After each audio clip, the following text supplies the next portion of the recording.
We've all been to pandemic school for the last several years, and I want to use the few minutes I have to explore what we have learned. Dr. Fauci, whether you ask for it or not, you've sort of been the government's face on a response to the pandemic. Looking back, and I recognize that hindsight is crystal clear, but looking back, do you think it was worth it? Do you think the benefits were greater than the costs of closing down our elementary and secondary schools?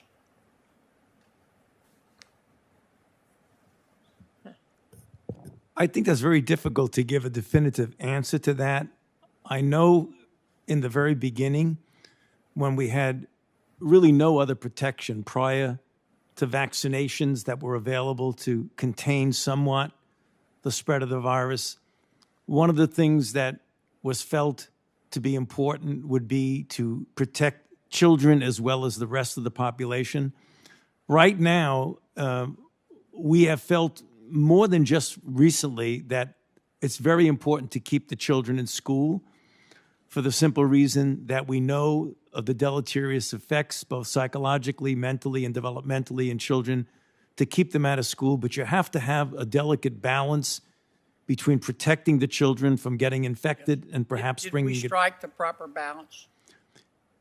You know, I believe that we have. It's very tough to tell. I think only time will tell whether that's the case, because there is indication that has been deleterious effects on children. But we believe from a public health standpoint that at the time it was the right decision. Well, can I ask you this, Doctor? And I realize I'm not saying or offering a judgment on what was done at the time. I'm asking what we've learned. Let's suppose we had a substantial increase in prevalence of the coronavirus next week, God forbid. Right. Would CDC recommend shutting down the elementary and secondary schools? It's very difficult for me to speak for the CDC, but knowing the fact that Would you recommend it? Right now, I would do everything we can to keep the children in school and not shut down the school. And that has always been my strong recommendation, to the extent possible, not to keep the children out of school, but yet to keep them safely in school by getting children that are available to be vaccinated, right, to get the children who are eligible to be boosted, vaccinated, and to surround the children with teachers and personnel in the school who are vaccinated. That is the best way to protect the children while keeping them in school. Okay. Let me ask you this. In hindsight, knowing what you know now, had you known it then, did we do the right thing in shutting down society?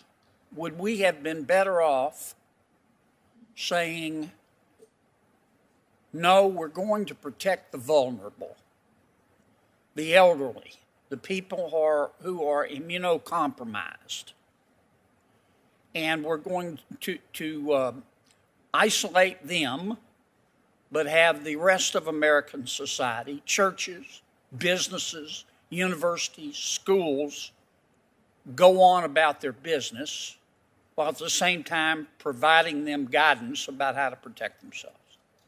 Well, it's a complicated question. I'll try and give as simple an answer as possible.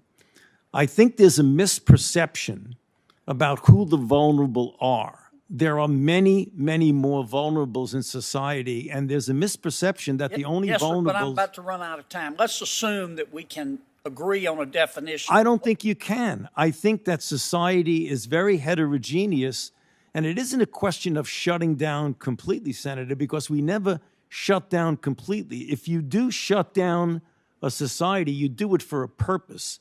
And the purpose is at that period of time when you're protecting people from interaction, that you get as many people vaccinated as you possibly can. Let me stop. To shut down... I'm going to run out of time. Let me ask you one last Sure. question. What would you do differently today? Right now, I would hope that we would get many more people vaccinated. No, but what would you do when you did it, in hindsight, if you knew then what you know today? It depends on when we got the vaccine. Do you mean before the availability of vaccine? Before the ability of vaccine, when we had no other situation, I would try to protect people by making sure that they masked and they kept themselves separated from this congregate indoor settings. That's what I would do in the absence of a vaccine. But right now, I think it's important looking forward. We still only have 66% of the total population vaccinated, and less than half of those are boosted. I think we can approach what we are likely going to be seeing now with an increase in surges, with the possibility of a surge in the fall and winter. One of the real things we can all do as a nation is pull together and try to get our people vaccinated, and those who are eligible to be boosted. That would solve a lot of the problems that you're referring to. Okay, thank you. Thank you. All. If you enjoyed this video, hit like and subscribe to our channel so you'll be sure to see similar videos from Blaze TV with the added bonus of signaling YouTube that your voice and opinion still matters. And if you're looking for more great conservative content, check out one of the 2 videos suggested here.